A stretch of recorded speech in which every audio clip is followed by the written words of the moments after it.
Like I love that we every time we record, we just start laughing because we're already in the middle of something heinous.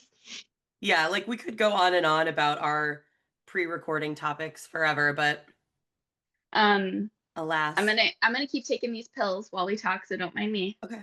I'll tell you about my this I really like this. I'll have to have you try it when you are here, but it's tattoo balm Oh, cool. from this brand. It's called Mad Rabbit. James put me Fun. onto it actually. Aw. Um and Shout it's out like James, our now shout mutual out friend. shout out to James, also known as Willie LeQ, celebrated burlesque Whew, performer. stunning. Um 10 out of 10. Can't recommend yeah, enough. we love you. But I he put me onto this and they have so there's this it's a tattoo balm that's supposed to like brighten tattoos when you're like me and you're ashy and so your tattoos end up Yeah, looking dull. sure. Um and I've had it advertised to me forever, but he was like, this scent is amazing. It's lavender and frankincense. Oh, hell yeah. Oh my God, it's to die for. And it's really nice. My Oh, I hands get love it. really dry in the Yeah. winter. Um, so I've been using it on my hands and my elbows Let me and see it again. Cute. No, that's awesome. So it's not just for fresh tattoos, it's for like brightening up existing. yes. In fact, I don't know that they would even, this is Recommend not it for sponsored. new. Mad Rabbit, if you'd like to I was sponsor, gonna say, please reach out. Not sponsored. However, yeah, they I don't know that they recommend using it on like a brand new on a new tattoo. one. Hmm. And that's also just like for me on a brand new tattoo, I tend to take the just like leave it alone, keep it clean and dry Same. and leave it alone approach. I I'm like actually think not it's doing, a hoax when people are like trying to hawk me some like new tattoo care shit. no. And everyone's, so, I mean, God love them. I get it. There's liability involved. But the last tattoo I got, they must have given me like a pamphlet of how to care for Yes. this thing. And I'm sure it's terrifying for them because people, I guess, truly don't get it. But like, I'm very lucky that my first tattoos I got were done by a friend of mine and who had been tattooing for like 15 years or something. So he was just like, Yeah. your body knows how to heal. Keep Yep. it clean. Like, don't like get a sunburn on it. Yeah. And, and don't pick at it. That's pretty Yeah. much it. Like, just let it go. And like, then like moisturize, when it starts getting crispy. Um, Yeah. and I've never had an issue. I'm like pretty common sense, basic wound care stuff. But then My again, common sense, what that's a unfair piece of language we use. that is a yeah. Well, I don't know. What my mom would say growing up is common sense isn't that common. I mean, Big Boy also said that in a lyric once. But that's Common probably sense where ain't common. she got it from, to be Probably from honest. Big Boy. Probably. Probably. It's probably from Big Boy. Um, anyway, what's making you laugh, friend? Um, I've been laughing a lot lately, which is feeling good. I feel like, first of all, I've Okay. been like better at taking my vitamins and my like adaptogens and just doing the Mm, things that are slightly better for me. Um, so I think my energy has shifted a lot. Also, I guess more time has passed since Simone died, so maybe that's also part of it. Who knows? yeah. But uh so I've been laughing a lot more lately than I was the last several weeks. But I would say the main thing that's making me laugh is that I'm cat sitting for a hilarious monster of a cat that he's like the sweetest, cutest, funniest boy ever. And he's just endlessly entertaining. I mean, I find cats so fucking funny. They just stare at you and it's like, what are you thinking about? And then that can make me laugh. Just them staring at me. I'm like, what's happening right now in that head of yours, you know? And and then like he'll be playing really intensely, like he's like his eyes are dilated and he's hunting and he's ready to kill the thing. Hmm. And then he's like super intense and he's like and I'm like I just the self-absorption of a cat is so admirable to me. Like Mm. priorities be damned. I don't, so what if I'm supposed to be killing this thing by noon? Who gives a shit? I have a lick that I need to accomplish real quick. So Obviously. we're gonna Yeah. disrupt regular programming to to attend to this immediate need. Mm. It's So true yeah, this presence. cat. Yeah. Yeah, he's really entertaining me right now. What about you? What's making me laugh? I laughed this morning because I dropped one child off at school and I was going to take the bus either back home or potentially to one stop past home to get coffee. And I get on the bus like normal. It's a bus that sometimes is full and I have to stand. But Sure. today I got a seat. I was very Nice. happy. Love that. I sit down, I'm listening to my music, having a pretty chill morning, and the bus starts to move forward. And all of a sudden, from the back of the bus, I hear someone yell, "Hey, everyone, this bus is going to go out of service. So everyone needs to get off." Now, what's your question here at this? If we pause here in the story, what are you wondering about? Um, wait, someone in the back yelled that? Yeah, So that's what I was wondering about is too. this Why? real? Why was it a double wiggle bus or was it just a regular single bus? No, regular single bus, standard size. Someone in the back is saying, "Everyone get off the bus." So I'm thinking, who the fuck are you? Why are you? And oh, Yeah. first he said, driver, can you stop at the next stop? Which a bunch of us at that point are kind of looking and like being like, there's a thing you Just pull pull or the like a thingy. button to push. Yeah. Like, have you Yeah. not ridden a bus before, sir? Right. And then he Which says, maybe he hasn't, because it was embarrassing the first time for me as a country kid. I was like, how does this bus stop anywhere? How do "Oh, people know? interesting. Okay, fair, fair, fair, fair." But he was speaking with great confidence. So Yeah. that's also like, so he first said that, and then immediately following, he said, "I'm sorry, everybody, but this bus is going to go out of service." And we're like, "What the fuck?" And he's like, "Someone back here got very sick No. and the bus No. is dirty." Nope. Nope. So someone shit on the bus. Shut up. Oh, fucking Jesus. Oh, Someone, no. No, so no. I just was like, Oh, "Okay, I guess God. I'm," and the driver fully just was like, "Okay," like pulled over at the next stop. Everyone just gets off. So it's a fucking bus full of people just standing at Yeah. the stop. Of course, what do you think I did in this scenario? What did I decide? Walked. You just I'm walked. walking. Yeah. Yep. 100%. Fuck it. I Yep. love a good walk. Yep. I'm relatively close to a Dunkin', so let me go get a pumpkin spice latte Mm-hmm. and walk home. And that's what I did. Um, so, I don't know, that moment did make me laugh. I was recounting it to my wife in a text. Uh-huh. Laura knows that something funny is coming or like something ridiculous because I will just text babe with a period. Babe. And then so she'll see that as the preface and then Uh-huh. she'll see the typing bubble forever. Yes, yes. Uh-huh. Um, but yeah, I was like, I don't, I feel confused and processing what just happened to me, which didn't really happen to Yeah. me. I feel bad for whoever shit on the bus. That sucks. Dude, I was on a fully packed bus where we were all standing, touching each other, like I'm standing here and I am like chest to back to the next person. No. And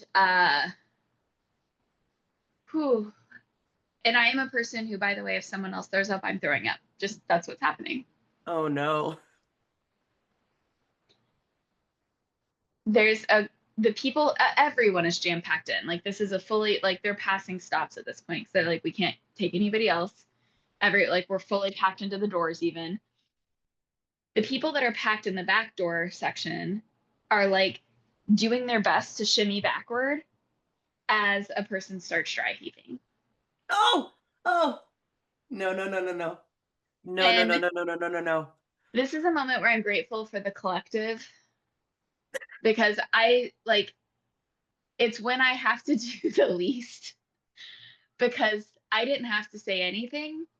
Every person on that bus started screaming, pull over, they're gonna get sick, pull over.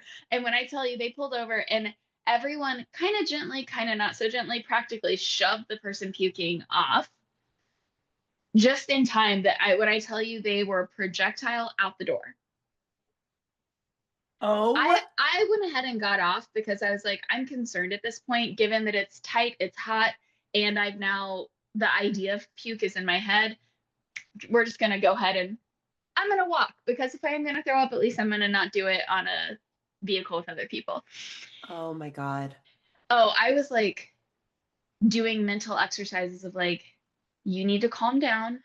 You need to calm down. Put your scarf over your nose so you only smell that. Like preparing myself for being trapped with puke. Which is weird. Uh, When the girls, when my nieces throw up, doesn't bother me. I'm like, I mean, I don't like it, but I can like sure. a different gear Yeah, your clicks caretaker switch in, is activated. Yeah, yeah, yeah. and I'm just like, oh, what do we got to do, baby? Okay, hang on, it's okay, we got this. But like that stranger was not my niece. I was like, Fuck ah, no. help. Oh my God. Well, and even if for me, even if it was, because I'm similarly like when it's my children getting sick, or even like I am faint about like with blood. Like I Yeah, you will, said that. Yeah. so uh, even like with that with my kids, if my kid is bleeding, like something Mm, kicks in that I'm like, okay, I'm gonna make this better, and then I can go have whatever reaction I'm gonna have. But there's something about even if I was with my kids on a crowded bus like that, there's something about the trapped feeling yes, that's right. plus the Yes. yucky feeling. Ooh, yeah, I'm Uh-huh. very thankful that this wasn't a packed Yep. bus today. Yep. I love that this is my response to the prompt of what's making me laugh. I know. Um, I love this path we've got. I mean, it's also like between that and then earlier this week, like having my first in life experience of like what happens in movies and like cartoons and shit where a car drives by through a puddle and just a Yes. waterfall of dirty street water cascades onto you You happened to had the me and my opening child. scene, the opening scene of Sex in the City. Yes. Oh my God. Exactly. Is that it? Exactly. Did you feel like Carrie Bradshaw? Were You you know just like, it. I feel fabulous getting splashed with the city water? I was like, ah, this city. Ah, city girl vibes.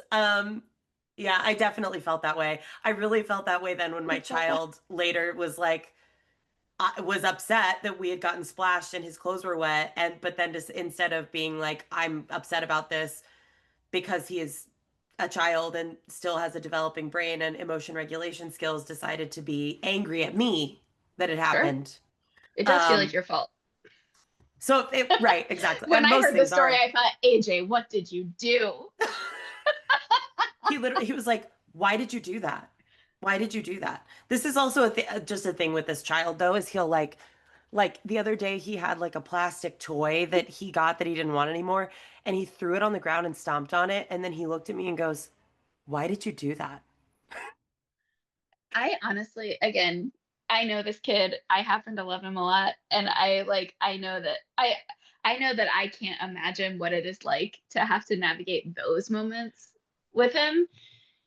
And I'm telling you, he is going to be an excellent entertainer. Like he's basically doing an improv show constantly. Like that wasn't an extra character. Somehow you did that. Yes, and how did you do that? Oh my God. It just Oh God. it's But in all wild. It's seriousness, wild. oh my God, a woodpecker. Oh my God, it's so cute. Dude. Ah, look at him go. Ah, if this wasn't such a precarious setup I have here, I would totally turn it around. But it will obviously tumble. For our audience, my setup is about a foot and a half-ish of books and boxes precariously stacked with my iPad dangling off of it.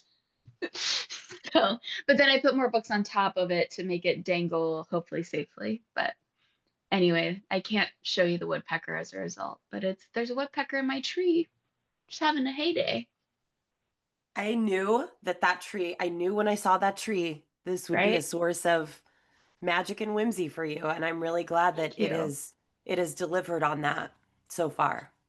It really has. I do love having a good tree outside my window. I did in Brooklyn, I did like the tree I had out back. I liked that the back area of the building that I lived in Brooklyn was just like a chaotic jungle. Like Yeah. no one had taken care of it. And it was I'm wondering what kind of woodpecker this is. Sorry, it's like a grayish white body mostly, but has like these like almost like a skunk, almost a skunk aesthetic on this woodpecker. I don't A, know. a gray and white woodpecker. Yeah, gray and white woodpecker. I figured you were Yeah, looking it up. of course. Thank you. You know me. Um, I do indeed. He's so cute. I It's can't. called a downy woodpecker, North America's smallest woodpecker, about the Oh, size of a house sparrow. yeah, he is. They can be found year round. In the winter, they are more often seen at suet feeders than in the woods. I don't know what a suet feeder is, but he's loving this tree. Or maybe he's not actually loving it because he's bopping around quite a bit. He's not committing to one spot, that's for sure. But anyway, um, who knows what we were talking about? Oh, one of your children and everything being your fault. It is really just all my fault. We can just assume if we don't know who's responsible, It's tag it probably on you. me. Dude, here's the thing about that is that this is fun fact, a Uh, theme that is coming up for me in therapy is, and when I like talk about, not to get all serious, but like when I I'm doing EMDR, as you know. So yes. when we're mapping like Mm-hmm. my earliest memories of things, there is always just this overwhelming sense of responsibility. Mm-hmm. And a lot of my work in adulthood, and I think I've done a lot to untangle this, I will Yeah. say, because I can Yeah. sit here and joke about it with you now, but there is something in me that is like, no one's taking care of this. It's my Yeah. responsibility. It's my Yeah. job. Um, and it is so funny because it makes me think about the conversation we had, whatever episode that was, where we're talking about you being God Oh, yeah, sure. Of and course, kind of obviously. the like, oh, there's like a little like inflated sense of ego in that, 100%. Yeah. like I'm Yeah. responsible for it all thing. Yeah. Yeah. But there really is like there is a part of me that I jokingly am like, yeah, it's all my fault. Everything's my fault. And there's a tiny little part inside that's like, yeah, obviously. It is. Yeah, exactly. I've, that's so funny because so actually, first of all, this actually is the perfect segue because my question for you is, what's your journey with therapy? My journey with therapy. Let me see. Okay. Well, okay. It's a long journey. It begins in my childhood. The earliest I started going to therapy, I can't remember how old I would have been, but the first therapist I remember seeing was actually my dad and stepmom's couples therapist Whoa. who did like family sessions with us Sure. occasionally. Okay. Yep. That's actually awesome Um, though. I mean, like totally. family, No, I'm a big fan of family therapy. I think it's a great idea. Yeah. yeah. And I don't remember a whole lot. I remember her name was Betty. Come on, Um, Betty. Come on, Betty. My siblings would remember more of it than me. As you and I have discussed, as we'll continue to discuss in this. Sorry, I got Yeah. to move into crisscross applesauce with this, Obviously. obviously. Naturally. Um, but my siblings will remember details probably and like what we talked about and how many times we met with her and whatever. I don't remember any of that. But I do remember having some group sessions, some alone sessions with her, and that was obviously mostly focused on like how we were processing like our dad getting remarried or like Okay. our blending our families or whatever. Sure, sure, sure. Um, So it would have been, I probably would have been in middle school. Okay. And I think at that time I felt definitely like resentful and like, fuck this, I don't want to do this Of kind of course. feeling. My Um, God, absolutely. yeah. And then after that, the next time I started therapy would have been in college. I Mm, had a little bit of a mental breakdown when I was a sophomore in college. can't relate. I know. I know, right? Been And solid as a rock this whole time. Ford got it from me. so exactly. Exactly right. Um yeah, I had basically like an OCD episode when I was a sophomore, what I now recognize as an OCD I see. episode. Okay. And I did go, oh no, so it begins. We gotta have a yawn counter on this episode. That's number one. Okay. One. Ready.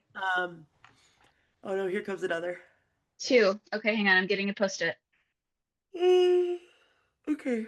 Mm, That's two. I've got the yawn okay. tally going. Thank you. You're welcome. Um, so I went to the counseling center, saw a therapist for like 1 or 2 sessions, and then they referred me to the health center to see a psychiatrist who I later learned this psychiatrist did not operate the way I've experienced other psychiatrists in adulthood. He like spent time with me at every like appointment. So I would see him Sure. once a month, but we would meet for like an hour. Like And have a session. we would do like talk therapy, but Yeah. he Right, also right, right. was my prescriber. Right. Um, I loved him. He was a very sweet, kind of like kooky older guy with big like Coke bottle glasses, and he would wear like Looney Tunes ties and shit. Come on. Um, just Just delightful. Tasmanian devil. Just tattoo or ties. Tasmanian devil. Exactly. He probably also had a Taz tattoo. Let's be I'm real. sure listen. He was wearing his little button-up shirt, but Oh, I like love it. I'm sure I on the love it. weekends you could see that tattoo. Um, but yeah, so and that's the first time I took an SSRI. I took Prozac for a Okay. while. Um, and then I saw him all through college. Then I went to grad school, and so I stopped seeing obviously all of my people in Illinois because I moved to Sure. Nashville. And then I was in a counseling graduate program. And thankfully, part of this program, it was a requirement that we have at least like 10 Okay. or 15 sessions of individual therapy. Sure. Um, and so I saw a therapist who I loved in Nashville. I Oh, really liked her. She was my therapist, I think, most of the time I was there. Fun fact, after Laura and I started dating and I knew Laura was in therapy, we discovered that our therapists had worked in the same practice and that we shut went the to fuck up. therapy in the same building. You Isn't have a that lot of fun? these webs of history with, yeah. I, Uh-huh. the invisible string Yes. stuff in my life is real. It's Yeah, it is. real. It really is. Um, yeah. So I was in therapy there with her. We did, she helped me through when Laura and I briefly broke up. We've had one breakup early on in our Uh-huh. relationship, and I struggled, and she really helped me. And then we moved Once to New again, York, can't and relate. Cool yeah, as a right? cucumber through every breakup I've ever had. Super chill. It's easy Yeah. stuff, you know? Yeah. Easy stuff. Um, No big deal. who needs support? I And then we moved to New York, and I actually had a really hard time finding a therapist I clicked with. I saw Mm. someone who I just like really wasn't connecting with, and then felt like when I like broke up with her, I felt really like I had failed at something. I like felt really bad about it. Um, but then I found a therapist who I really liked and who I was with for like 6 years. Mm. Um, and then that takes us to 2024 to last year. And then I was struggling with flares of OCD symptoms again. So I started seeing a therapist who specialized in OCD and did therapy for that for like a year. And then have now switched to a new therapist for EMDR, which I'm doing now. So it's been many years, multifaceted exploration of therapy. I think I'm going to be in therapy forever. I mean, I don't know. I can't imagine not being in therapy at this point. Um, I think, yeah. it's yeah, I can't imagine that. That's interesting. So wait, what was your approach to finding your newest therapist? Like making that Yeah. switch from the OCD therapist specialist to um this. Yeah. Well, so the interesting thing was I stopped seeing the OCD therapist over the summer. It's funny, my last couple of therapists have gone on maternity leave, like have gotten Gotcha. pregnant, had babies You get while all we your were therapists working together. pregnant. Oh, I do. You That's slut. I have magic powers. I did I'm pretty sure I did make a joke to my new therapist about that. Uh-huh. Yeah. Really Yeah. appropriate. She better wear a Um condom. uh, You're gonna knock her right up. I get all my therapists pregnant. No, but so my previous therapist Anna, she went on maternity leave I think over the summer, and then I took a little pause to kind of see like how does it feel to take a pause. Sure. And then I decided, "Ugh, nope, It doesn't feel got good. not good. Let's get back in there." Um and so this newest therapist, at this point I'm very picky Hmm. about, and I think it's good to be picky. I mean, this is like, Yes, I think I'm picky about healthcare providers in general. Like if you make me feel absolutely. uncomfortable, like We're we're donezo. not doing Yeah. it. I'll find someone else. Yeah. That's right. So, but I can be uncomfortable anywhere. exactly. You're not Exactly. special for making me feel this way.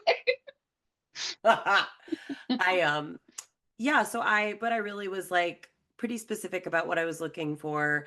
I used Alma, Okay. Yep. ALMA, also not sponsored. But hey, But Alma. What up? hey, hello Alma. But it's like a therapist directory. It's also like a platform. So like once you Right. have a therapist through them, you end up like being able to use their platform for all your forms and billing and whatever.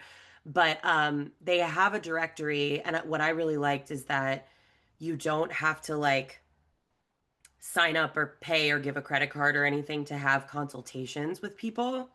Okay. They're just free. And so That's awesome. everybody in their system you can have like a free 15-minute consultation with and like Hell see yeah. how it feels to talk to them. You can ask them any Totally. questions that you have. You can also filter them by all kinds of criteria. I mean, if you Yeah. are looking for a therapist of any kind of like specific identity that's important to Right. you, you can choose that. So I said I don't want a straight person to be my Yeah. therapist. That's one of the I options you can pick. I don't want a straight person. Listen, no hate to straight people. I have a lot of straight friends. Not a lot. That's not true. I have a handful of straight friends. I have a straight friend. I have one or two. And and no, I think I have two, and you'll meet them both at Thanksgiving.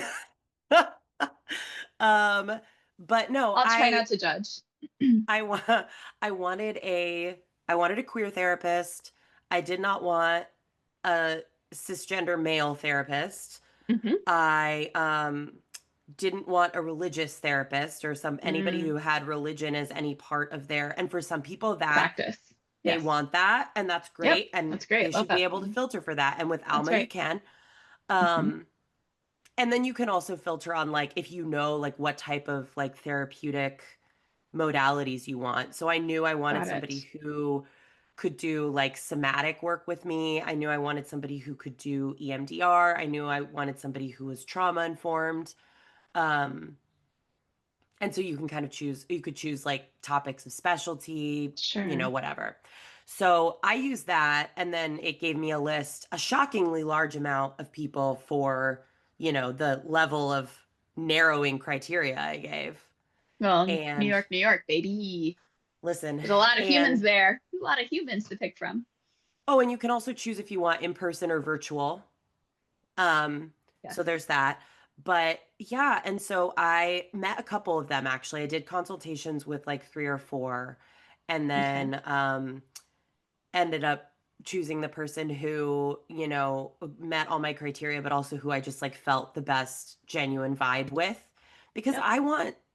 I want therapy to feel like I'm like talking to someone who can, this is going to sound very silly, but like someone who like I feel actually understands me, Yep, who like communicates in a similar way that's to right. me, who picks up on my humor so they can also Sure. understand when I'm deflecting with humor, which can you believe that I do that? I mean, it doesn't sound like you, I know, but I right? guess It's if the weird. professionals have identified it, I'll Hmm. support you on your journey. I was like, it's hard to believe, but I guess if you're saying that I do it.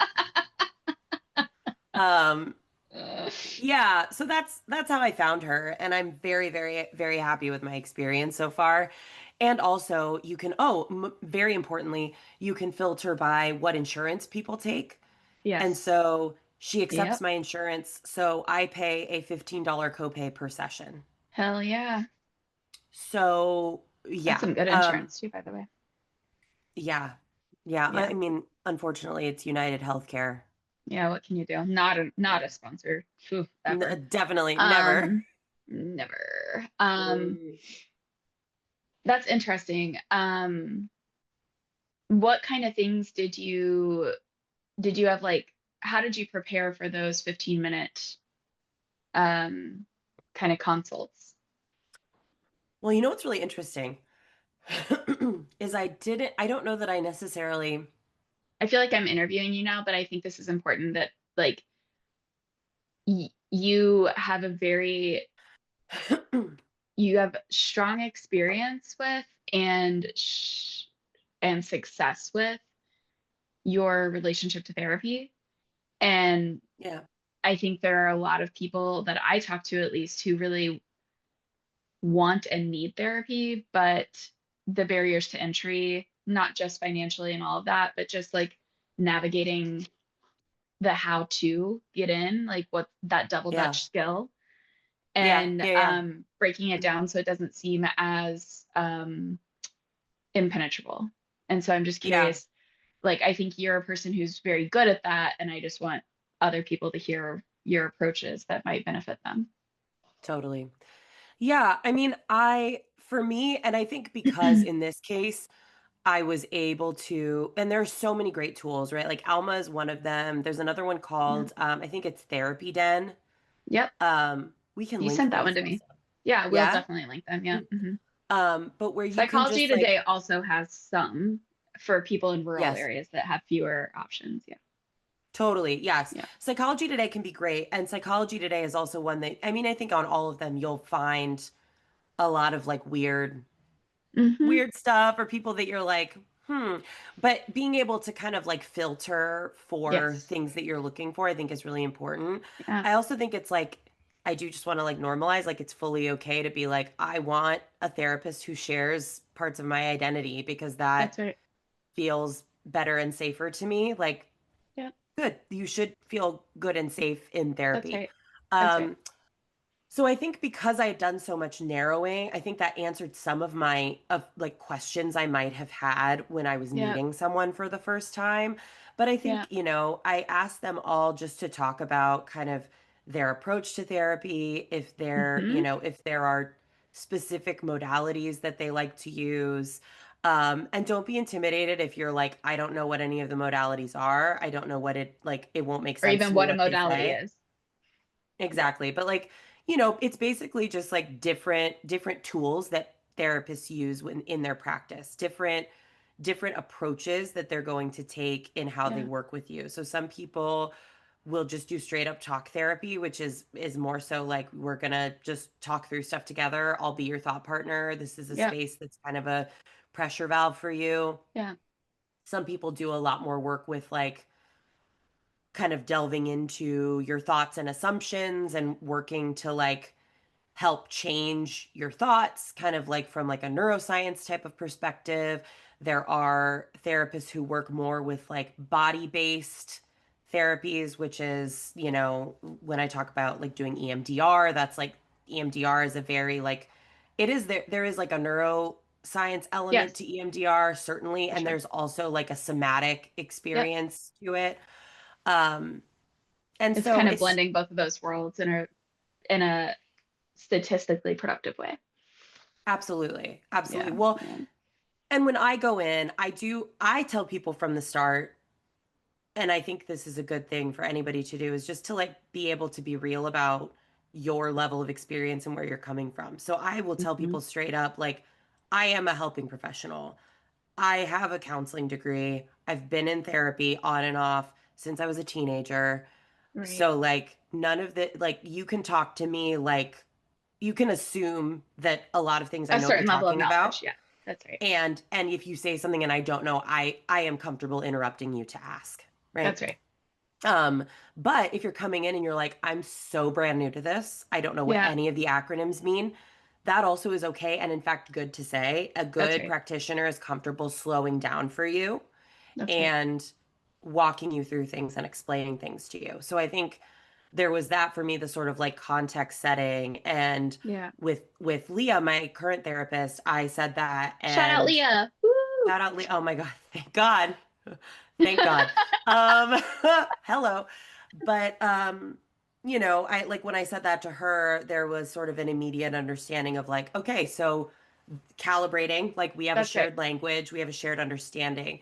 And if you don't have that, that's totally fine. But again, that allows them to calibrate That's how right. they're communicating to you and making sure that they're explaining things in a way that matches your existing knowledge. And so I think there's that piece. One thing about Leah that I really liked, and that I don't know if I was doing it again, maybe I would ask this, and want to empower other people to ask, is she was really like, is there anything you want to know about me? Like you can ask anything, you can ask. And she specifically said, like, if it's helpful to you to know more about like my personal politics, I can share that with you, Sure. right? Like if there's Yep. questions you have about Yep. that. Um, and I think practitioners take different Yep. positions on this. That's correct. Yeah. Mhm. And depending on what you want in a practitioner, this could be an important question to ask. Like if I had asked her, like, I don't know, I'm trying to think of like an example, like, I don't know, if I had asked her a question of like, how do you feel about ascending fascism in our country? Mhm. Yeah. And she said, oh, I don't really get into politics. Yep. That's telling. That that's for me, that's a no, Yep. right? For me, that's not going to work because my orientation is that Because we're living in a fascist state and that's contributing to your mental health. hello.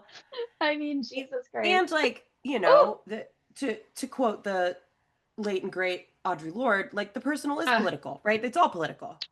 Okay. absolutely. Absolutely. So so for me that wouldn't work. Now, somebody else might desire that in a practitioner. I don't know. I don't know. Yep. You do By what all you want. means. It's your life.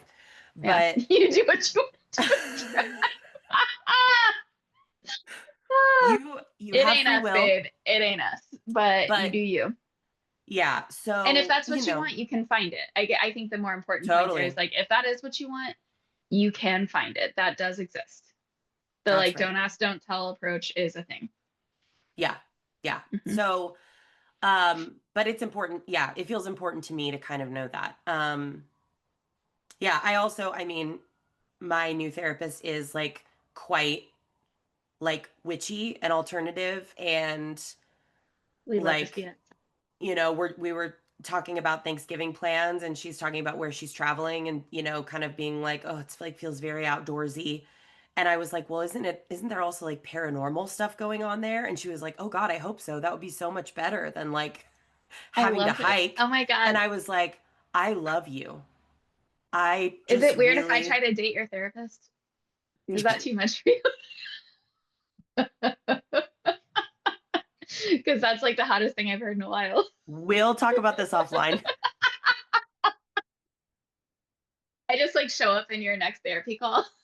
Oh Hey, my God. I just wanted to introduce you to my friend Adriana, who's a little desperate and also very into your paranormal interests. See, you said show up in my next therapy session, meaning on my end with me Yeah, introducing you. correct. I heard it as you show up at her house. Oh, Like, on her. No, on that's her the end. next therapy. You do the introduction, and then I'm sorry. the next session, I'm like just walking by in the background casually making coffee for her or something. And you're like, and you're like, was that Adriana back up there? What the fuck? And I'm just like, Yeah. oh hey, what up, girl? Just just making Listen, coffee for my queen over here, my we paranormal have queen. you and I haven't had a fight yet. I do think that I would fight you if you started dating my therapist. Wait, why would Um, you fight me and not her? She's the one with the ethical boundaries to uphold here. Would you fight both of us? Or would it be me that you're maddest at? no, I do. I feel that your commitment to me as my friend is Hmm. more serious to me than her Than someone you commitment as my pay. therapist. Yeah, yeah, Is that's that fair. weird? No, I guess that makes sense. Yeah. I have yet to receive a payment for this friendship. So that's actually not true. What's funny is that is not true. You absolutely did loan me money. So thank you for that, by the way. I do not pay you for friendship. No, Do I know, not. but you did loan me money when I needed it, and I am grateful for that. Um, I love that you say that as though you didn't send it back to me like 48 hours later. it was very stressful, and it was like the hardest thing I've like one of the hardest asks I've ever made. But it was an unprecedented situation. I don't like borrowing money though. Um, okay, well, I'll do my best not to date Leah. Please. No promises if she comes on to me. Like, if I meet her in the wild, any Leah I meet now, I'm just gonna have to be like, excuse me, do you have a patient named AJ, aka Aubrey? Because if so, this is a no-go. I know, but I can't lose my bestie over this. So, Oh my God. oh man. Okay. You know, by the way, as you finish that sip of your coffee, that you are gonna have to also answer all of these questions also for you, right? I do want to know all of this also about you. I feel like we're talking so much about me. Well, it's because I basically interviewed you just now. Do you like that my fidget toy right now is a scarf that I've been playing with this whole time? It's I didn't it's know that really you were doing pretty. that. It's really pretty. It's from the Met, not a sponsor, and definitely not a sponsor. Will never be a sponsor. I love the free art stuff, but not the stolen shit. So if you could give back the stolen stuff, I could be more supportive of you, the Met. And I know the Met's really upset to have me not as a big supporter. So I'm sure that's hard for them. We're gonna be It's hearing hard. from them, I bet. It's hard for them. No, my previous boss from New York got me this scarf one year for the holidays, It's pretty. and it's very beautiful. But I've been just playing with it and futzing with it this whole time you've been talking as my fidget toy. I love Um, it. yeah. Um, uh, okay, so my thoughts on these things. So first of all, I would say that um there's a real Venn diagram of our experience with therapy because there's parts that are completely unrelated and then comes this very like shared experience, I would say. Hmm. Um, I did not grow up in a therapy. I grew up not really even knowing that was a thing. Like it felt like a problem if you needed Mm. psychological support. Yeah. Um, and yeah, so it was very stigmatized and yeah, was not a part of life growing up. Which is fine. It was just the culture, you know. And in so my first experience with therapy was in undergrad as well. This is where there's one piece of the Venn diagram that overlaps, but when I was experiencing particularly intense suicidal ideation, SI, for those of y'all in the know. Um, I felt like I truly just wasn't sure what to do or, yeah, who to talk to about that. And so I just went to the campus counseling center and did not have a great experience. It was I didn't know. So again, keeping in mind, I'm completely like I'm a therapy virgin, full stop. Yeah. And so I'm just like I went in there like it was a job interview, like for me. So I'm Yeah. like I went in like prepared with like here's what I'm thinking, what I'm experiencing, and blah blah blah. I even dressed like well because I didn't Yeah. know what to do. And I got there and it was a cis straight white man. And his office was like comically covered in just like a wreck. Honestly, it was just a wreck. It wasn't covered in anything specific, just papers, books, a full mess. Had Oof. to literally clear a seat for me to sit. And it was an office, like it looked like a professor's office. Like it had a desk and a chair on the other side. And so he sat behind the desk, I sat on the other side of it. And he asked why I came and I was prepared. So I was like, because I am having these suicidal ideations. And I didn't say it like that because that language wasn't available to me, at least at that time. Mm. I don't know that it was really even spoken about in that way in Yeah. 2008. But uh, anyway, long story short, he like, he started looking very anxious and like nervous and was like suddenly started stammering and like which Oh made me God. feel like oh shit, like this is really not normal that I'm feeling this way and this is an Mm. even bigger problem than I thought. And not only Yeah. that, but this place isn't going to help. This guy seems like he needs Yeah. my help now, Yeah. like shit. And Yeah. um and and keeping in mind that unfortunately I did have a number of people in my life who were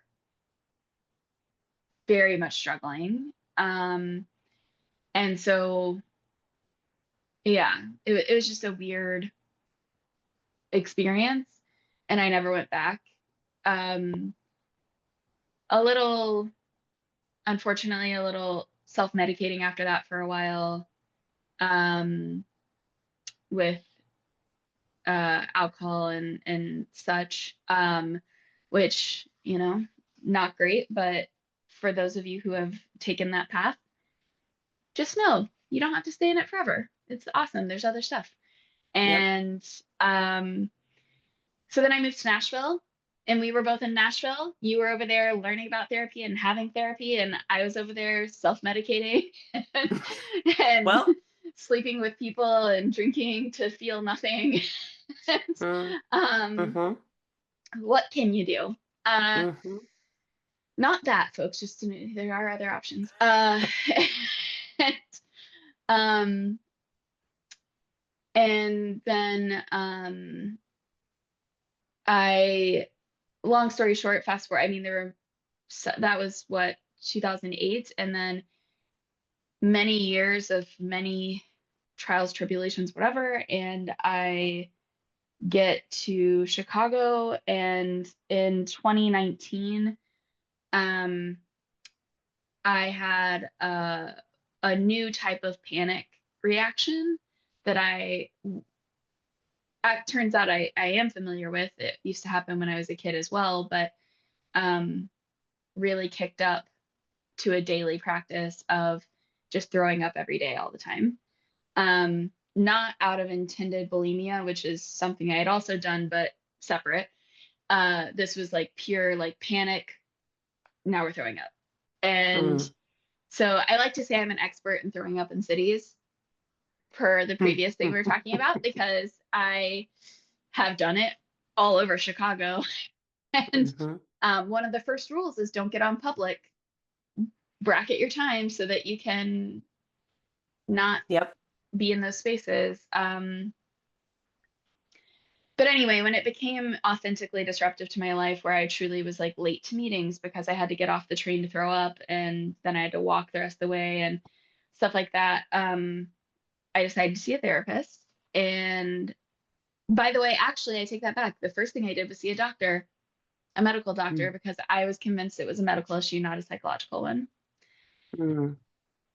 Yes. So in Yeah. 2019, I was fully convinced there's nothing wrong with this, or I'm just weird, and that's what it is. And I mean, you're also fucking weird, but that's a positive thing. yeah. Um, and I started talking to therapists to see where I wanted to go. I talked to one that, and keeping in mind, again, I have no idea what I'm doing. I don't know what to Yeah. ask. I don't know, other than insurance. I was like, I know to ask if you take my insurance because I Yeah. can't afford this. Um, and so, like, for example, one of the therapists I remember interviewing with was like talking to me about, what is it? Acceptance and something in acceptance therapy. Acceptance Uh, and commitment therapy, there we ACT. go. Thank you. And I was like, that was overwhelming to me, because I was like, I don't even know what we're talking about me accepting. Yeah. And to be honest, I don't know what I'm willing to commit to, because I don't know what that's going to look like. Yeah. And so that was overwhelming. And they did not love my response to that. Like, I could see them getting agitated with me, because Mm. I was just like, I just was like, that stresses me out. I don't really understand what any of that means. And I don't know what I'm committing to or accepting. And then, they were talking about group therapy. And I was like, nope, nope. That, I was like, that's just not going to happen. I can tell you that's not going to happen. And that therapist, truly, like, just the demeanor and everything was clearly irritated with me. Yeah. And I was like, okay, well, I guess this isn't going to work. And then I found another therapist that I talked to who seemed really nice. And, like, to be honest, was also like really cool. Like, knew some of the artists that I really admire, like went to high Sure. school with them. Sure. And I was like, you know them? What the fuck? I get to say that, like, my therapist is friends with so and so? What the fuck? Hmm. And so very much of that kicked in my brain. And so I was like, this is my therapist. And so and by the way, I picked a therapist this was pre-COVID. So it's very like everything's in person at the time. And I mean, I picked a person that, I live in Pilsen. They were in Hyde Park, which is geographically not that far in Chicago, but is by public very difficult to get to. Like, there is, Yep. Hyde Park has made sure that it's isolated from anyone who needs public transit to get to them. I can get on a whole other pedestal Yeah. about that. Yeah. We're getting political on this Yeah. podcast. Yep. Ask me about my thoughts on University of Chicago. They are complicated. It's not as black and white as you might think. Anyway, uh, yeah, so I started seeing her, and she was dominantly seeing children. So every time I went, there was like kids running around, and like the office was like a bunch of kids stuff. And which I never asked if I could color anything, but like obviously I would love some art therapy. That's like right up my alley. You've literally watched me do this, where I can like process a thought if you give me crayons. I'm like, I mean, oh, we've I'm literally coloring. sat and colored together. It's very Yeah. calming. It's It, great. it really helps my brain. And so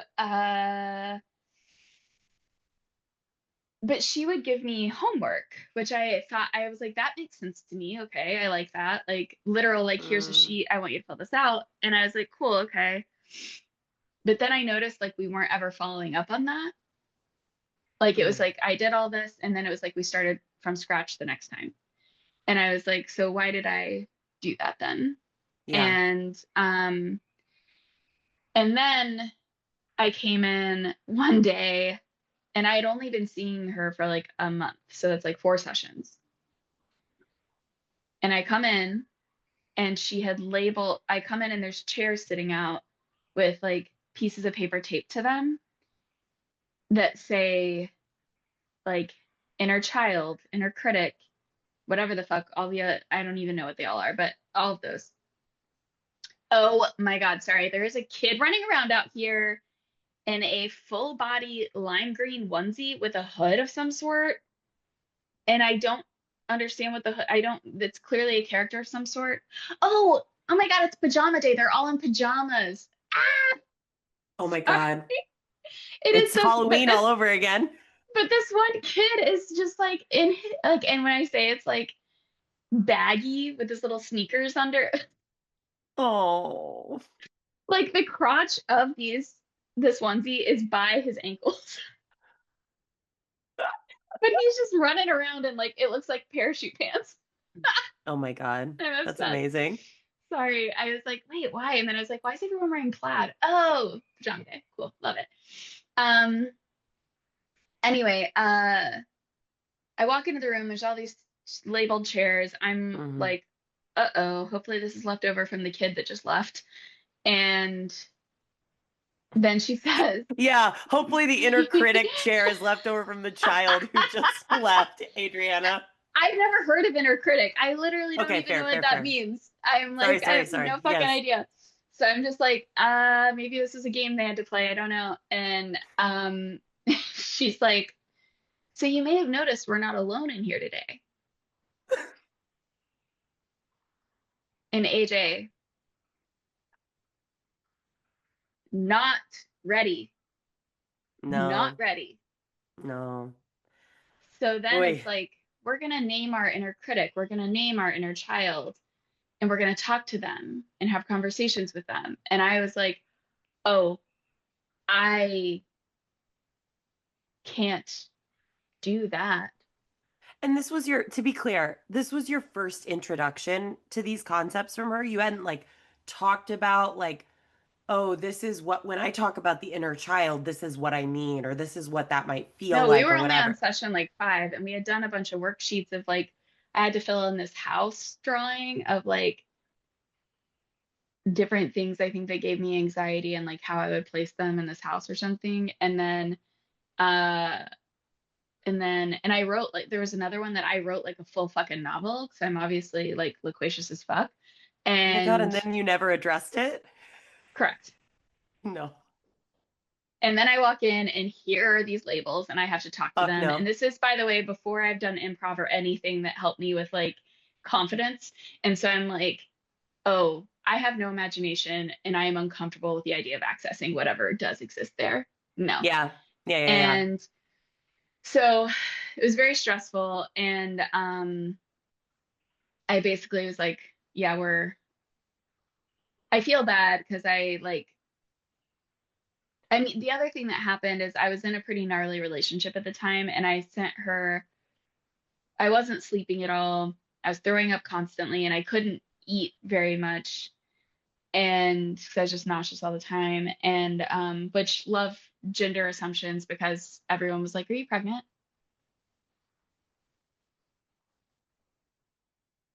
And Right. then when my body actually started presenting smaller, of course, endless compliments and questions about how I did it. At which point I should have been like, I'm pregnant. But instead I would just tell people I can't stop throwing up and I don't eat anymore. So that's how I'm glad you like it. I'm glad it looks good for That's you. how. Oh I'm God. glad that my body's more pleasing to you now. Um, but anywho, and then so I had sent this like one night I didn't sleep and I just wrote this really long thing about all the things I was feeling and observing about this relationship.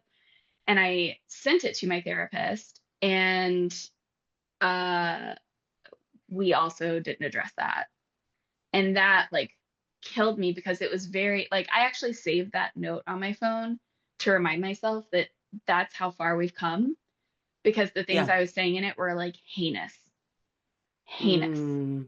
Mm. of fully blaming myself for everything that anyone had ever done, and it was all my fault, and here's how I'm not trying hard enough, here's how I'm not doing enough, blah blah blah blah blah. And I'm still like that, but my God, the journey, Yeah. we're a lot further Yeah. Yeah. from Yeah. that. And so so I basically, I canceled the next session just to, I was like, I need to think about this. And then I broke up. I was like, I don't think this is a good match. Yeah. And then I didn't go back to a therapist until that was in like May or June of 2019. And then in November, December of 2019, I started seeing who is now my current therapist. And ironically, it was my ex that I was with at the time, had a therapist who was a part of a private practice, who had hired someone new who was open for clients. Mm. And so my partner at the time was like, maybe you should try here. And so I did. I judged the book by the cover. Initially, I was like, this feels like a straight white woman that I'm not probably going to have much in common with. I don't think it's going to work. Um, and then, which I do think Psychology Today and like all the websites that have like images, I'm not sure how much images help. Yeah. Yeah. I think, I'm I think like, I'm a definitely they can be judgmental unhelpful. person. Like, Yeah. I'm a judgmental person. This isn't helpful. It's like it puts an online No. dating spin to it that I'm like, Yeah. oh no. Um, but she and I had our uh initial not consult, but like intake. And it was fine. I was like, oh, we'll see, we'll see. And then as we started talking about stuff, she was like, what if we read a book together about attachment styles? Mm. And I will say by the time I got to her, I knew some stuff that I didn't want. So even though I was still very ignorant to psychology in general and and therapeutic language, I was able to say, I don't want group therapy and I don't want like this me having to talk to fake things. That's not going to work for me. Um, and she's just like, okay, then we don't have to do that. Yeah. Yeah. Um, Knowing what you don't want can often be just as powerful, if not more so, than knowing what you do want. yeah, 100%. Well, and that's so when I asked about your process because I've been sharing with friends who are looking for therapists. I think that's interesting that you did these kind of, you talked to multiple people this last time when you were looking for a therapist. Yes. And I'm, wait, what are you doing? Can I ask? I'm responding to a text from my wife really quickly. That's I'm so okay. sorry. You Please can, do. my eyes are the dead giveaway. It's okay. Go for it. Okay. I just thought we It's should done. just name it. We can just name what's Mm. going on. You have a whole fucking life. Keep going. Outside of this podcast, believe it or not. I know. It's hard to imagine that we don't just do this constantly. We both do, as it turns out. Keep going. Um, I was putting her on a text thread with our caseworker because she's going to pick up some coats for our children at the foster care agency. oh, So got it. I had to Nice. make sure she was connected to the right I love person. it. Um, yeah. So yeah, I think the thing that I found helpful about your approach that I wish I would have known is like your approach is kind of organically treating the situation as what it actually is, which is you are hiring someone to do a job for you. That's right. That's right. And so Yes. there's the I was talking to a friend recently who was looking for a therapist and was overwhelmed with the process, and I was like, you should think about what is it that you want out of this person. Are you wanting them to, since you don't have a long history, if you don't have a long history of therapy, you might need them to drive a little more? Yep. Fine. Like, tell them that up front, set the Yep. expectation. This is an interview. Like, here's where I'm at. This is what I'm looking for. Yeah. I don't have a ton of experience in this, and I'm going to need someone who can meet me where I'm at and Yeah. drive a little bit. You're going to have to ask me Yeah. questions, you're going to have to pull information, and I'm an action-oriented person. So I like to have something that I can point to and work on. Yeah. Um, I might like, I'm a strong-headed person. I need someone who's willing to push back on me and like ask me questions that open me up. Don't put me Mm-hmm. on defense, but like open me up. Like help me Mm-hmm. challenge my assumptions. Help me understand that. Yep. Um, and that way you can hear from them how they answer those questions and learn a lot. Yeah. Like what Hmm. kind of approach would you take with that, kind of thing. Um, and yeah, I think, and then the political thing is interesting because I wouldn't have thought of that. Luckily, my therapist, shout out Johanna, woo, um, which is so funny because I call her a cis straight woman. I actually don't know. I know she has a we situation. I don't know if that's, I don't know what the we is, and Interesting. I don't Okay. know how many the we is, I don't want to make assumptions. So it's interesting that I jumped to that conclusion. Hmm. Um, but yeah, I am lucky that like as our political situation has gotten more oppressive, Mm-hmm. um, she just names it outright as a part Yeah. of a contributing factor to my mental health. Yeah. And because we started seeing each other in 2019, we were already headed down that path. And Yep. we, because of the work I do professionally, I openly talk about racism regularly. That's Yeah. a big part of my work is for specifically white people to fucking start talking about racism. Yeah. Jesus, I don't understand. It's like in the room. I don't get it. Yeah. Like, just say it. Um, Anywho, so I talked about that a lot even before uh this current state that we're in. And she was always right. She was just like, yeah, of course. Like it was not, Yeah. Yeah. Yeah. I didn't have to do a lot of explaining to get to where we, you know. Yeah. Um, and that said, like, I mean, I did have to explain that, like, with my body image stuff, I was like, I don't measure, I was like, numbers are not an effective tool for measuring my health. Yep. So we're not going to talk about it in those terms. And she did research on that and was like, thank you so much for introducing that idea to me. Mm. And I was like, Love that. thank you for giving a shit, you Yeah. know? Yeah. Um, but yeah, I just feel like especially this episode is going to drop on Black Friday.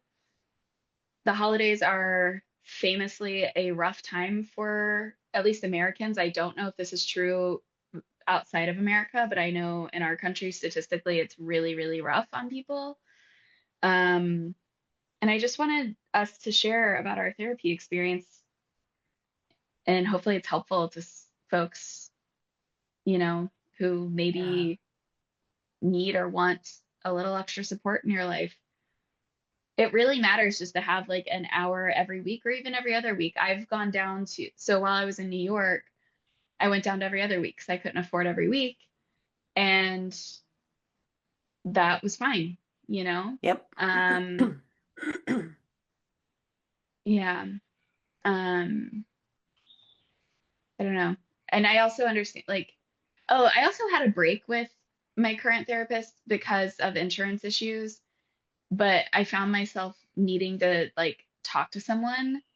And so I just went on one of the online ones that was like 45 bucks a session, and I got someone who admittedly wasn't like perfect for me. Sure. And like compared to Johanna, it was like, oh, okay. But like that bar is pretty fucking high. Johanna's amazing. Um, And she knows you really well at this point. I mean, like, right. yeah. But even like from the beginning, like she was very like she can really listen and then just come in with a question that you're like, because I'm such a, Yeah. like, I talk about things and I try to be an expert all the time. Hmm. So I'll talk about my own experience. And I am the expert in my own experience, but it's still a limited perspective.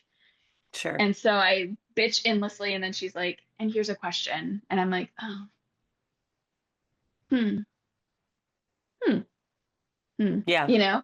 Yep. And Yep. um, whereas with this one, I remember she did get me to a big revelation.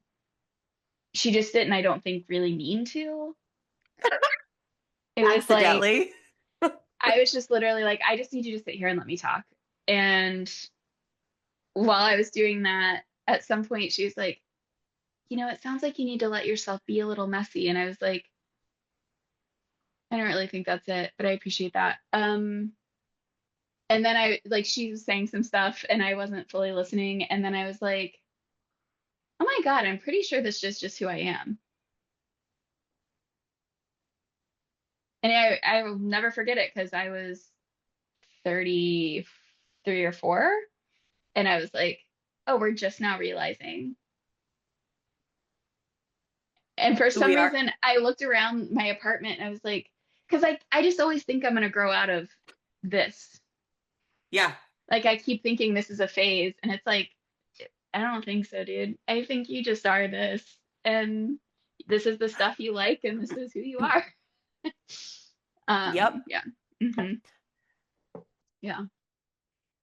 Anyway. Oh man. Oh man. Yeah. Is it possible that this is simply who I am? Yeah. So that was the one session I had with her, and then I was like, "Hey, thanks." I think of her telling me like, "It sounds like you need to let yourself be messy," and I was like, "Yeah, that's not it." But and then I just stared at the ceiling while she was yapping on about something. I mean, but talk about truly like the orientation of like, I'm hiring you to do a job for me. And the job I Hmm. need you to do is not actually advanced today. It is listen to me talk so I Yep. can verbally process this and have Bingo. it be the pressure release valve. I'm not looking for like a ton of insight. And, it sounds like that kind of got the job done for that interim period that you were in. Hmm. Um, but yeah, no, I mean, I think it's also like when I think about your like first experience of going to therapy, there's the part where it feels clear to me that like there's a way that you felt you had to like be like you were being interviewed or That's right. auditioning something or like, That's right. I needed to perform and for them for sure. yes. Yeah. And like ideally, I mean, and I realize that going to the doctor is fraught for a lot of people too, but I do wish more people could experience going to a therapist like you're seeing a health professional, right? You're going Right. in and saying, "Here's what I'm struggling with. What do you recommend Hmm. to help me?" versus like, am I saying the right things for you to want to work with me? That's It's right. so I don't know. It's I yeah, I have like a lot of strong, powerful beliefs around therapy. I also like everyone in my house goes to therapy from the 2.5-year-old Yeah. to my wife, who happens to be the Hmm. chronologically oldest person in our house. And, I like my teenager does I not. like how you said chronologically older. Well, Switchy in this. um, but she, like we all go, and some of us complain about it, some of us do not. Currently the teenager complains the most. Sure. He's like, oh, like I don't, why do I need to do this, why do I want to go? Which, my answer is like, well, you've had some life experiences that I do think it would really benefit you, whatever. There's lots of reasons why. But I also, and I said to him, and I really meant it, I was like, someday the fact that you are in therapy is going to be attractive to the right person that you want Yeah.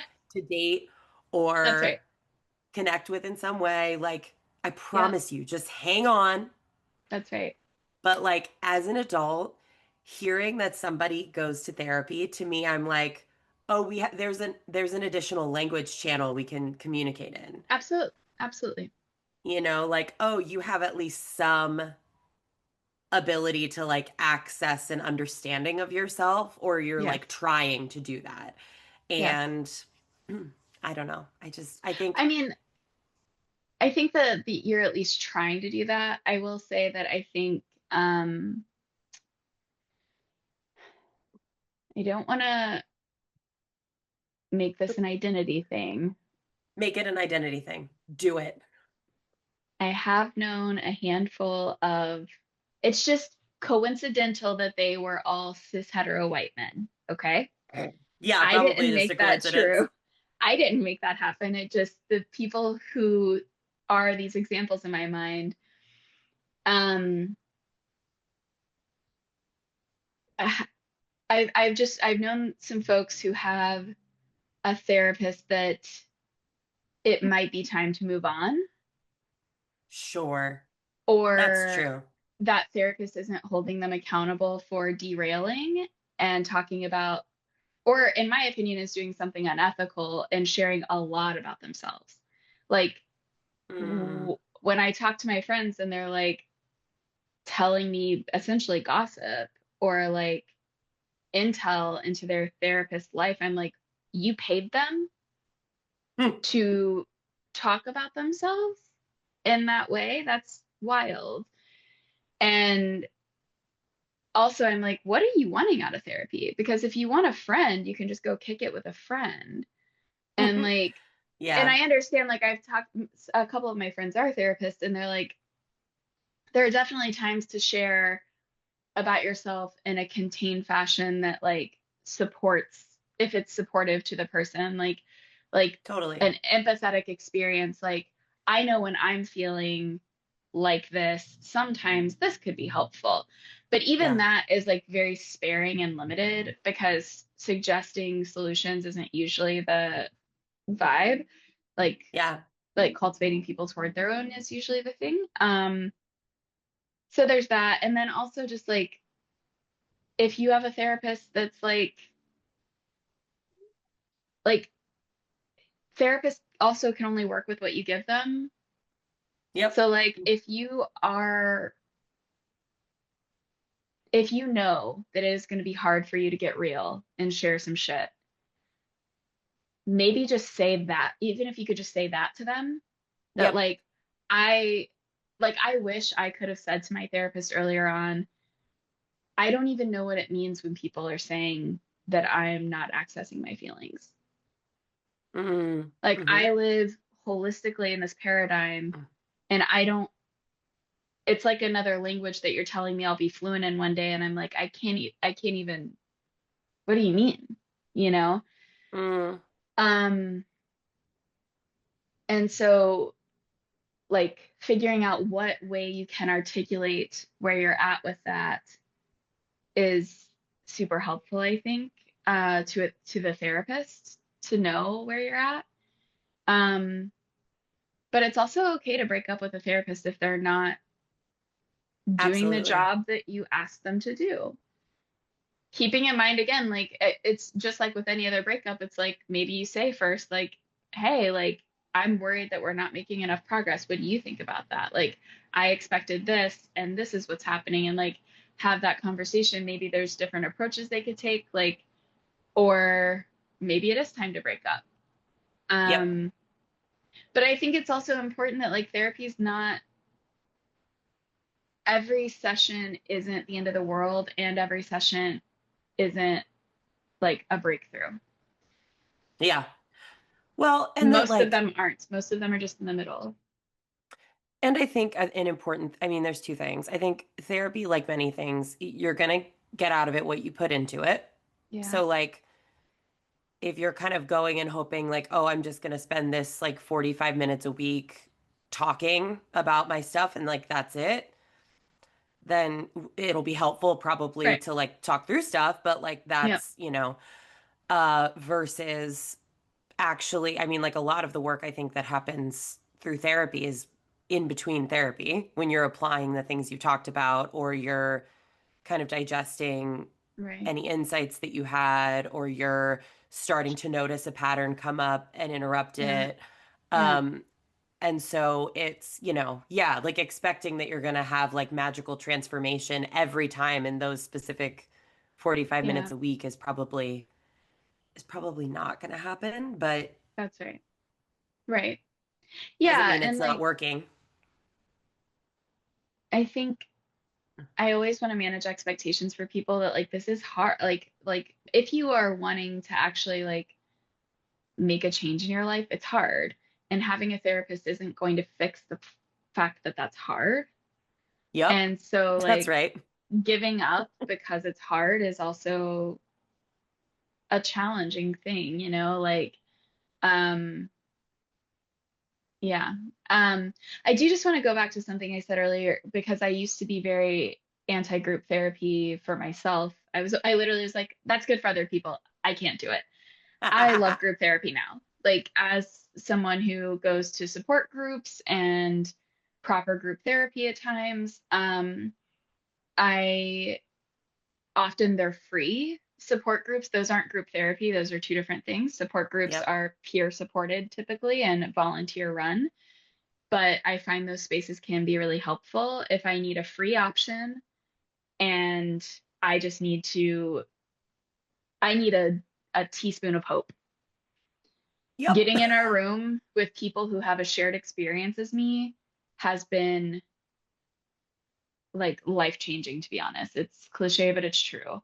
And I don't Yep. go all the time, but when I'm like honestly, the holidays, I usually go to disordered eating. I'll log into a Zoom for disordered eating support groups during the Yep. holidays because it's a hard time around that. Um, and yeah, so there's tons of and those resources you could literally think of whatever issue you're feeling and Google like a support group, and I guarantee you there's one. Like they are Absolutely. far and wide. And don't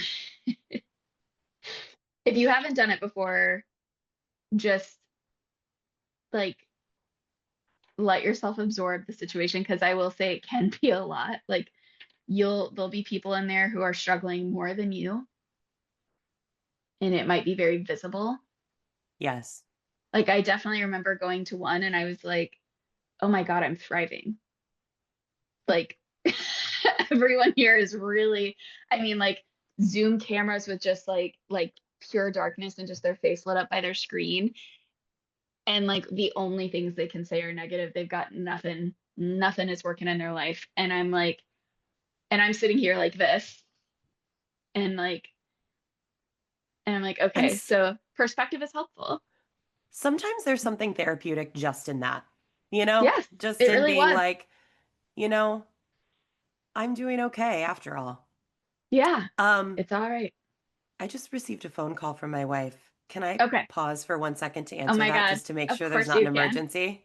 Obviously. I'm gonna use the Hopefully bathroom there's not. again. Okay, good idea. Great. Yeah, Thank love you. that. Hey girl, it's God. While I give you a minute, go ahead and find a therapist. And we're And we're back. back. Um, all right. I forget what I was saying, probably something about therapy, but It was comparing, it was like other people, seeing how rough it's going for other people is its own kind of encouragement and yeah. affirmation. Well, and like um I mean it really is though, and it's also like the first time I went to a group therapy or again, I want to be very careful here, support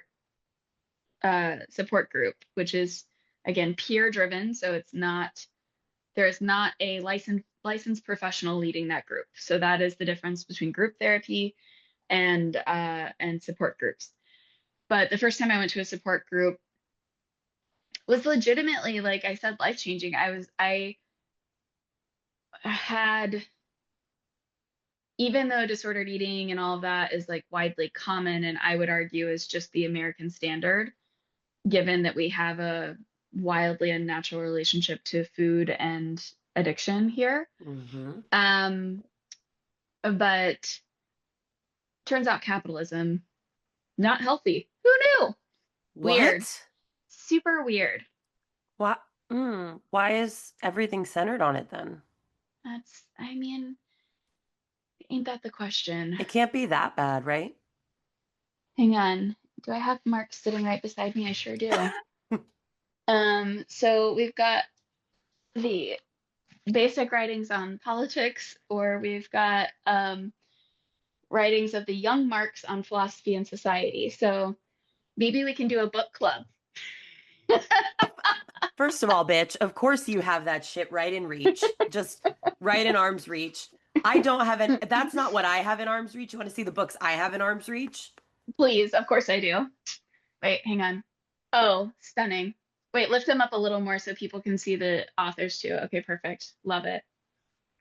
Stunning. 10 out of 10. Obviously. The others that are Anyway, sitting beside those books is Machiavelli, not Marx. Different. Uh, and different. similar to Marx, but complex. Lenin. People get confused about Lenin and Stalin. Two different people, two different situations. Look it up. Look it up. Anyway. Look it up right after you look up the Downy woodpecker. Oh my God, it's so cute. But yeah, no, it was truly even though it's disordered eating such a clearly common experience in America, especially. Like somehow in my brain I was feeling very alone with it, you Of know. course, I yeah. mean, it felt, and so getting on there and hearing people say things like that truly, I mean, it was like plucked from my own experience. And I Yeah. had never heard that because I don't have a lot of people in my life who are very uh they're pretty most of the people in my life still exist in a kind of dominant culture narrative around bodies and eating. Yeah. Yeah. So they value smallness for some people over others. Um, they Yeah. value aesthetic perfection in a dominant culture kind of way that Yeah. isn't great. And so it's, which is something I've actually had to work on also because I find that language very triggering, like, or Yeah. not activating. I wouldn't say it's a full trigger, but like it definitely makes me anxious and a little irritable and agitated. People talking about their diets, people talking about I lost weight, people talking about oh I gained weight, people talking about oh I'm fat, I'm this, I'm that, in all these negative ways Mm. that I'm just like, Mm-hmm. it's Mm-hmm.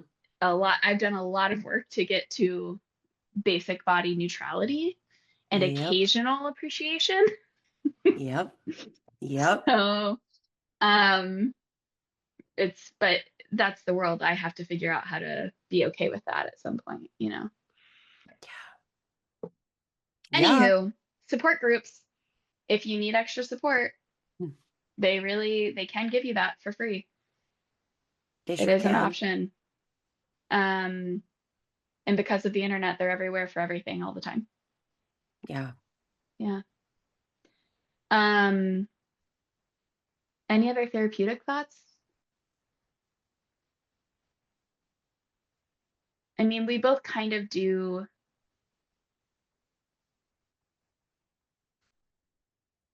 I would say there's a lot of good resources out there.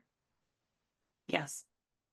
There are a lot of books, audiobooks, things like that. I do really think that therapy can't be replaced by those things. I have a powerful belief No. about that. Yeah. Um, I think EMDR is clearly popular right now. I'm meeting a lot of people who are talking about it. I think um, I'm excited to try that modality, but if someone would have suggested this to me in the beginning of my therapy journey, it would Hmm. have been a big deterrent for me. Sure. So don't feel like you have to be at any certain place, I guess is my thing. Like if your No. friend is doing one type of thing, it doesn't, even though my friend and I are doing their EMDR together. I was gonna say, if you aren't scared of EMDR, or if you are at the point where you're considering it and you want to start it now, you can do it at the same time with us, and it'll be Oh like my therapy club, God. like What a EMDR fun, club. what a fun journey. Yes. We could make t-shirts. Oh If my you God. write into us and if you say, "Hey, I'm doing EMDR now too for the first time," Yes. we will make t-shirts. Yes. Oh my God. I should check our Gmail. I'm sure we just have like loads of fan mail right now. So, I mean, we are our celebrated podcast has just such a huge fan base at this point that it just, yeah, I'm sure it's I just mean, the blowing reach is up. just snowballing out of control. Yeah, Um, it's very exciting. It's very Somebody at exciting. work the other day was watching our I think second episode. Yeah. Someone the other day, like we had a break on a long meeting and I was walked by their laptop and I was like, the fuck? And she was like, I told you I would watch it. And I was like, you don't have to do it right now. I was like, I didn't put an NSFW on this, but Uh, I would not encourage, depending on your work situation and whether you're using headphones. I don't know that I just have your laptop open with our video going and my foul mouth shooting off in your office. Yeah, you're right. It's definitely just your foul mouth and not I mine. mean, okay, as someone who like, so we both watched used videos back, and I definitely say, especially bitch, like constantly. Like it's almost a verbal tick at this point that I'm just like, bitch, bitch, bitch, bitch, bitch, bitch, bitch, bitch, bitch. And in case there weren't enough in this episode, I just upped the quota. Obviously, I have the yawn counter and you can have the bitch counter, and you're at like 18 right now. You're still only at 2 yawns. I know, I know. There's still time yet. I do want to say I feel like we're reaching the point. Yes. This is the point in the voice note where we Uh-huh. realize that we've been I recording know. ourselves talking for like 15 minutes and we're like, "Oh shit, this Oh is so shit. long. We gotta Uh-huh. wind it up." So with that, I guess a good Yeah. segue Yeah. to which an answer could be therapy, but you should give an answer other than therapy because we've talked about that at length. Yeah. What's Yeah. what's keeping you alive? Yeah. Um, it's keeping me alive. Authentically, I can kind of just say my energy right now. Like I'm Okay, say very more. grateful for I have had a fairly sustained positive energy for about a week and a half, which is shocking and terrifying because God knows when the fallout comes. But I have been riding this wave for a minute where I'm getting out of bed willingly and not just out of obligation. Love, I'm love. the negative self-talk is a little lower right now. And the shits are good and not What more can you ask for, really? I mean, I gotta say, God damn. I'm still taking a weed gummy to sleep, which I do prefer when I'm able. I feel like I'm at a height of health when I am not taking anything to sleep, but I'm not begrudging myself in fascism for taking a weed gummy to sleep. Um, and nor would I for doing whatever the fuck I have to do to sleep, let's be clear. But Yeah. I just, it's not the most common experience for me to not be fixated on negative shit and just be able to Mm, be like, kind of like, I like my life right now. mm. And sadly, that's not a super common thing for me to say, even though my life's been incredible. Can I tell you, it's just, sorry, the funniest thing was being depressed in Paris. I Yes. was privileged enough to be in Paris for 2 months. And I was like,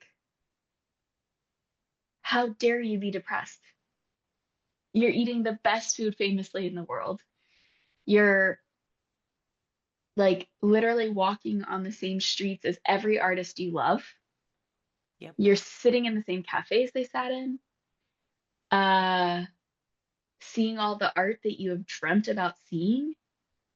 I'm reading this book in the place where it was fucking written, and I I'm I was just like, and my friend Gavin, shout out Gavin. Um, Hi, Gavin. I love that I'm again, yet again, our difference is so funny of me being like, "What up, Gavin? Hey, bitch," and you're like, "Hello, Gavin." I mean, I'll admit mine sounds a little bit like the Saw movies, like, hello, Gavin, would you like to play a game? I think Gavin is gonna love that shout out in particular. I just have a feeling he's gonna vibe with that shit.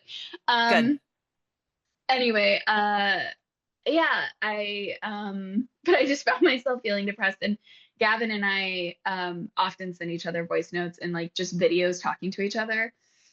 Um, and so we were sending videos back and forth about my depression in Paris and how, what the fuck is that? Like, and again, like I was still in a good enough state that I can make jokes about it, but yeah. Anyway, what about you? What's keeping you alive? Quite literally, Zoloft. Mm, I think I've talked about this in a previous episode, but I'm like continuing to adjust. I huh. am about a month in to, are you like Okay. throwing it at the wall like a ball, like bouncing it off I the wall? am. Look, I made it a little ball, and now it bounces off this door. I feel like we're like you're a sports writer for a like in a rom-com It is. and you're like fucking I, Matthew McConaughey and I, How to Lose a Guy in 10 Days, like talking to your coworker about how, like, what the fuck? first of all, how dare you compare me to Matthew McConaughey? I knew that's who you were picking. I no, fuck him. No, absolutely not. He's my least favorite leading man. You know that. But yes, I also love that I. This is the most like queer femme version of that because it's literally a Met scarf turned into a ball that Well, I'm yeah. tossing over a bookshelf onto this door. Oh my God. Anyway, sorry, go ahead, Zola. Yes, Zoloft. Um, yeah, I've been on it like a month now. It's been a really nice adjustment. It turns out I am like have been both anxious and depressed. That And doesn't seem right. and it's really interesting because it's like one of those things where, you get so accustomed to a mental state that like it Yeah, feels so normal, it becomes your baseline and you don't even realize like, oh, yeah, I'm really fucking irritable, right? that's Like right. also reminder that irritability can be a sign of depression. It isn't necessarily feeling just Just in straightforwardly bed. Yeah, sad. It's yeah. not It's not necessarily, just the way the commercial shows it with that little blob that yes. like is sad all the time. It's not always that. That's not always how it looks. Especially, There, by the way, femme gendered folks or people who've been yeah. socialized female. Yeah. Um, Yet again, we haven't had the same privilege of access to studies, and Yep. it does things look different. Things Anyway, go like a ahead. little different. Yeah, so for me it's like, oh, like irritability, that's like a sign of depression, right? Like so Mm-hmm. there's I think I'm having the realization of like, oh, stuff that I had just kind of like accepted or as my wife would say like resigned myself to Ugh, as being such good my language with that one. she has a way with words, she really does. Really. Um are just like those aren't things that I have to just accept as being true. So Correct. this is a shout out for anybody who has ever considered but perhaps been apprehensive about trying psych meds, that it could really help you. It has really helped me. I'm also having a Yes. fun experience though of like, oh man, I should have done this years ago. Like a little Sure. bit of like grief of lost time kind Sure. of thing, but I Yes. try not to dwell too much on that because I don't know, what can you do? Yeah. Also, I'm just glad I did decide to do it when I did because I'm Yeah. feeling a lot better, Yeah. a lot more like emotional capacity, a Yes. lot more ability to like actually be present and enjoy my Mm-hmm. life. Mm-hmm. Um, so I'm I feeling love really that. grateful for that. Yeah, I am. So this is also a reminder, not only do I think that everybody should try therapy if they have access to it and think it Mhm. might be helpful, or even just feel curious, go to the doctor, please. If you have Yes, the that's what I was ability just to gonna say. Yes. go to the fucking doctor. Like, come on, just and you can, I get that some doctors are shitty. There are lots of ways to find a not shitty doctor. You can talk to your Hmm. friends and see what doctors they go to, see who people recommend. Find, like, if you're a person who still has a Facebook, to look at Facebook groups and Facebook Marketplace, which is me, then you can like find that kind of Yeah. information there. You can, I don't know. ZocDoc is also like I struggle with ZocDoc, but I have had success. For me, like finding a gynecologist Yeah. is a horrifying endeavor because I find doctors activating in general, let alone gynecology is like literally I have a trauma reaction to Yeah, gynecological well, practice. So sure. I Yeah, just cry the certainly. entire time and I have to prep them that I'm going to cry this whole time. I just need you to know it's a trauma reaction. It's probably not about you, but I'll let you know if it is. And a good Um, provider will be like, okay, thank you for letting me yes, know. What can I exactly. do to make you more Correct. comfortable? And so when I was in New York and I needed to find a new gynecologist, I did look on ZocDoc and I read reviews because I wanted, to be honest, I wanted a 10 out of 10, whatever, 5 stars with like bedside manner, all of that, Yep. because I know that I'm going to be triggered and not my best self in that moment. Yep. Or not, let me reframe that. It's not about being my best self. It's about I'm not my most accessible self. So Yep. like there's going to be a part of me you're not going to be able to communicate with because I will fully be in a trauma reaction while Yep. you're doing your thing. Um, so there's that. I do think I also you can if some therapists are helpful with medical recommendations. So like Yeah. my therapist actually recommended that I see a holistic uh MD, still a practicing physician, but who Yeah. does a holistic practice so that I could get all of my comprehensive stuff done in one, excuse me, in one go. And it was amazing. I mean, and I've heard this from other people who see holistic practitioners. My first session with my then primary care doctor was an hour-long talk session, almost like Mm, therapy. love. And when I brought up the body image thing, I was like, so when you weigh me, I can't hear the number. And I said, don't say it out loud. I won't look at it, blah, blah, blah. And she was like, what if we just don't weigh you?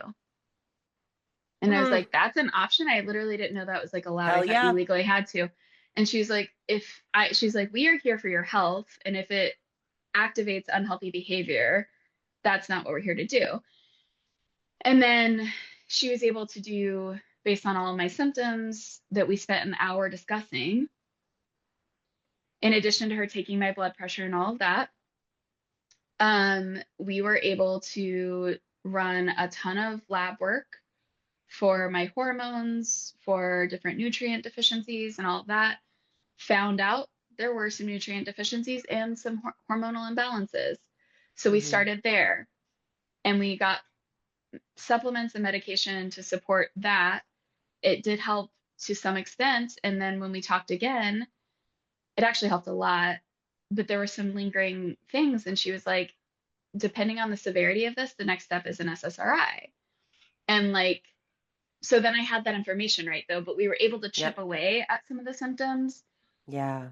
And like, because there's just so many things, frankly, especially if you are again, socialized femme person of color, like that our medical system doesn't ask you the right questions.